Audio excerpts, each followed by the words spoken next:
I believe that the American government is sort of trapped by the Israelis. Jeffrey Epstein is one of their tools to trap them. And what do you think of Dershowitz's denial? Hold on a second. I want to give you an example. Bill Clinton, President Bill Clinton, Ehud Barak met Arafat in the 90s, and there was no deal. The reason was Epstein. They were being blackmailed by Epstein. Ehud Barak was also a friend of Epstein, the prime minister of Israel at the time. But he was being blackmailed by the Israeli right wing as well.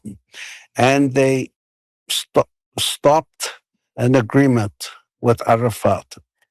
They were about to reach an agreement there for a two-state solution, but that was stopped because of Epstein. They were both being blackmailed by Epstein. And so Jeffrey Epstein, in a way, presumably being used as a tool by the Israelis, helped to change the course of history in this region I'm speaking to you from.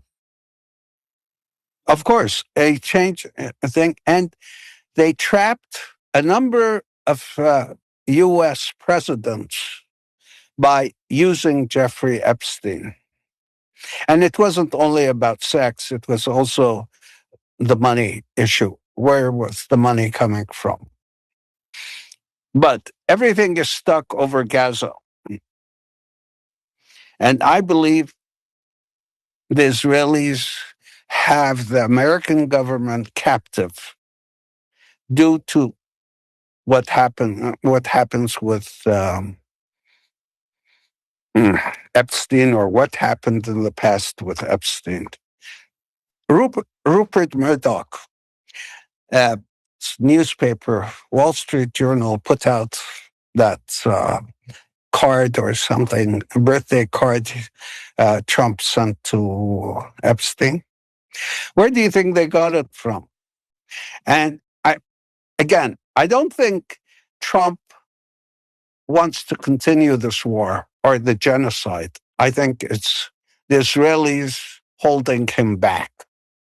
Given how much maverick power he has to create peace in South North Korea, in Palestine, in all these different places, one might ask, why do they need Jeffrey Epstein? Why can't they just assassinate Donald Trump? I know there's a lot of speculation. There has been that John F. Kennedy was assassinated with Israeli intelligence help. Why do they need things like Jeffrey Epstein? Somebody tried to assassinate him, didn't they?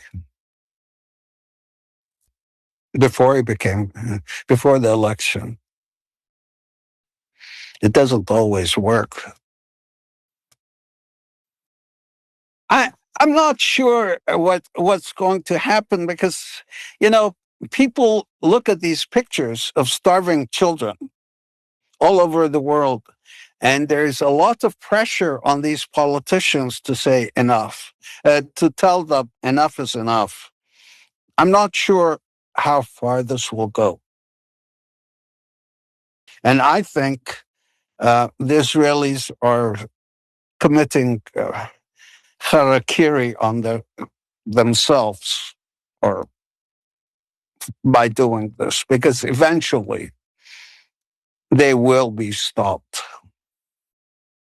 Now, that is where the GCC countries arguably can leverage financial power to replace AIPAC lobbying power, as it were. Do you believe that Trump can begin to leverage some of that Arab world, global South, BRICS world power to be able to end the genocide? No, I believe that he can end the genocide right now if he just stops being scared of the Israelis. What are they going to say about him? How many girls did he abuse? How many billions of dollars he took? Let them say whatever they say. He should stop the genocide. Let them do whatever they want to do. Morality should take over. I encourage him to stop the genocide at any price. Robert Maxwell was an incredibly intelligent man. He was trying to leverage things against the Israeli state, perhaps financial deals for his company. Look what happened to him. Can't the Israelis every time tell Trump, you try and mess with us? Someone as clever, and people can look up Robert Maxwell's heroic wartime record, they can still kill you. I can't comment about that, but I hope Donald Trump will have the interest of the United States and the Middle East at heart and do the right thing.